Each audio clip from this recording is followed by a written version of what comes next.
السلام علیکم۔ شیطان کون تھا؟ شیطان کی تخلیق کیسے ہوئی؟ جب اللہ تبارک و تعالیٰ نے اس کائنات کو تخلیق فرمایا تو اللہ تبارک و تعالیٰ نے انسانوں کو پیدا کرنے سے پہلے کون کون سی مخلوقات کو پیدا فرمایا؟ اس روئے زمین پر انسانوں سے پہلے کون کون سی مخلوقات رہا کرتی تھی اور انسانوں کے ازلی دشمن شیطان کو کیسے پیدا کیا گیا؟ اس کے ماں باپ کون تھے؟ اور اس روئے زمین پر سب سے پہلے شیطانوں اور فرشتوں کے درمیان جنگ کس وجہ سے ہوئی؟ شیطان اسرائیل سے ابلیس کیسے بنا؟ اور ایسے بہت سے سوالات جو شیطان یعنی ابلیس کے حوالے سے ہمارے ذہنوں میں اٹھتے ہیں، آج ان سوالات کا جواب قرآن و حدیث کی روشنی میں دیا جائے گا اور ایسے حقائق سے آپ کو آگاہ کیا جائے گا جن کے بارے میں اکثر ہمارے بہن بھائی واقف ہی نہیں۔ اللہ تبارک و تعالیٰ قرآن پاک میں ارشاد فرماتا ہے، اے ایمان والو، اسلام میں پورے داخل ہو جاؤ اور شیطان کے رستے پر نہ چلو، بے شک وہ تمہارا کھلا دشمن ہے۔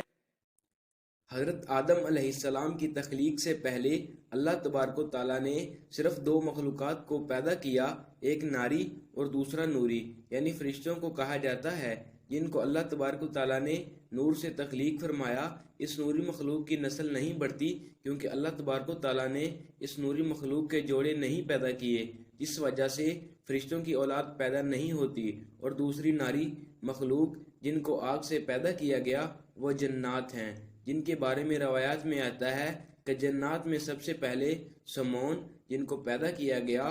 اللہ تبارک و تعالیٰ نے سمون جن کو پیدا کر کے زمین پر بھیجا اور اس کے لیے ایک جن لڑکی کو بھی پیدا فرما دیا۔ اس طرح اس جن نے اس لڑکی سے شادی کر لی جس سے ان کی نسل خوب بڑھتی اور یہ جنات اتنے زیادہ ہو گئے کہ پوری روح زمین پر پھیل گئے۔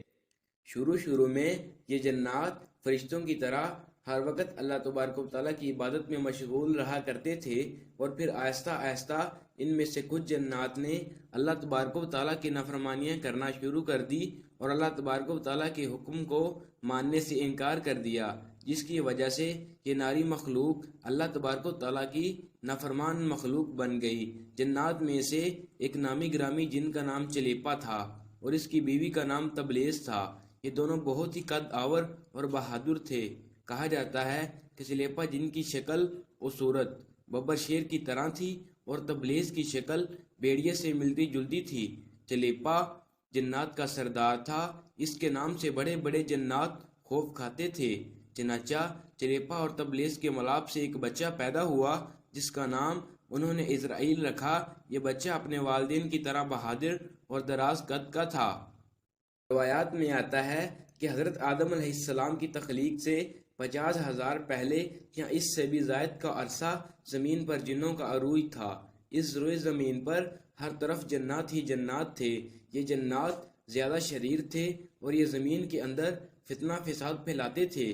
اس طرح جب جنات نے اس زمین پر فساد پھیلانا اور تباہی مچانا شروع کر دی تو اس وقت اللہ تبارک و تعالیٰ نے فرشتوں کو حکم دیا کہ زمین پر جاؤ اور جنوں سے جنگ۔ وہ فرشتے اللہ تبارک و تعالیٰ کے حکم سے زمین پر اترے۔ ان فرشتوں نے جنوں کو حکم دیا کہ اللہ تبارک و تعالیٰ نے حکم دیا ہے کہ زمین میں امن و امان سے زندگی بسر کرو، لیکن جنات نے فرشتوں کی بات کو ماننے سے انکار کر دیا، جس کی وجہ سے جنات اور فرشتوں کے درمیان بہت بڑی جنگ ہوئی۔ اس خوفناک جنگ میں اسرائیل کے والدین یعنی چلیپا اور تبلیس نے بھی شرکت کی۔ فرشتے جنات پر غالب آ گئے۔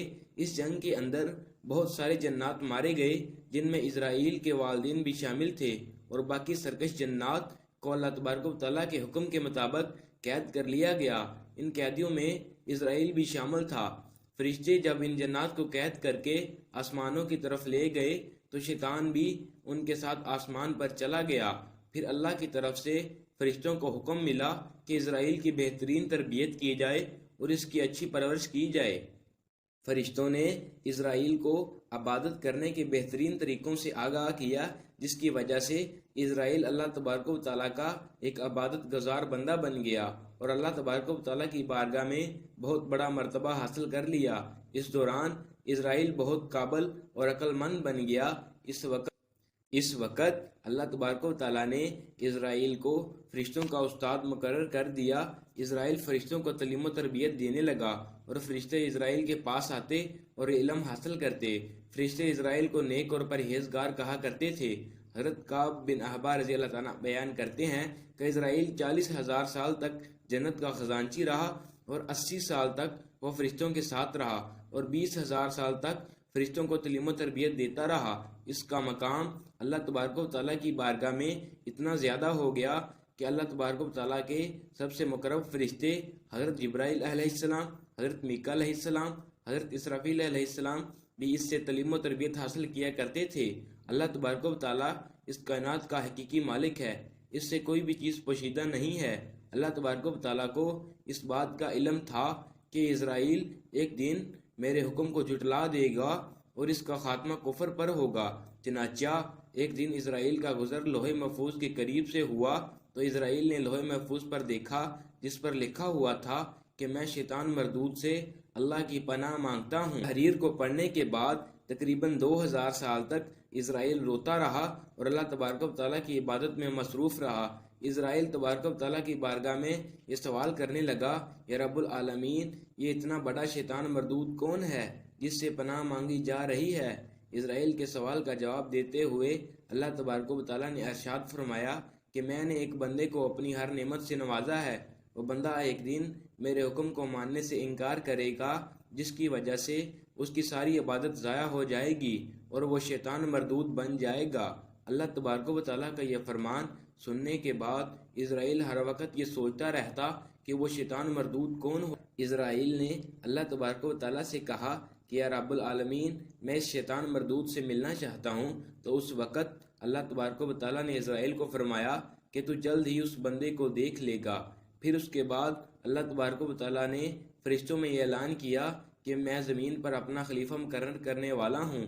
اسرائیل کو جب اس بات کا علم ہوا کہ اللہ تبارک و تعالیٰ ایک ایسے انسان کو پیدا کرنے جا رہا ہے جس کے پتلے کو بنانے کے لیے آسمانوں اور زمینوں سے مٹی کو اکٹھا کیا جا رہا ہے، چنانچہ جب اللہ تبارک و تعالیٰ نے حضرت آدم علیہ السلام کے پتلے کو تخلیق فرما لیا تو اس پتلے کو 40,000 سال تک اسی طرح پڑے رہنے دیا، اس میں جان نہ ڈالی گئی۔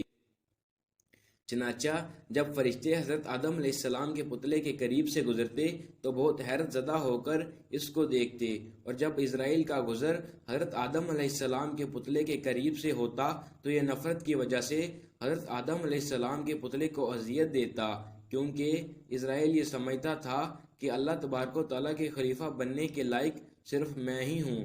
اسی وجہ سے وہ حضرت آدم علیہ السلام کے پتلے کو اذیت دیتا۔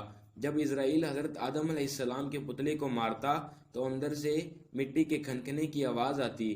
چنانچہ جب اللہ تبارک و تعالیٰ نے حضرت آدم علیہ السلام کو تخلیق فرمایا اور اس کے اندر روح بھی داخل کر دی تو اس دن اللہ تبارک و تعالیٰ نے سب فرشتوں کو حکم دیا، سب میرے پاس اکٹھے ہو جائے۔ فرشتے اللہ تبارک و تعالیٰ کی بارگاہ میں حاضر ہو گئے تو اللہ تبارک و تعالیٰ نے حکم دیا کہ میں زمین پر اپنا ایک بندہ پیدا کرنے والا ہوں جو زمین پر جا کر میرے حکم کی تعمیل کرے گا۔ تو اس وقت فرشتوں نے اللہ تبارک و تعالیٰ کی بارگاہ میں عرض کی، یا رب العالمین، یہ بندہ زمین پر جا کر تیرا نافرمان ہو جائے گا، ہم تو ہر وقت تیری عبادت میں مصروف رہتے ہیں۔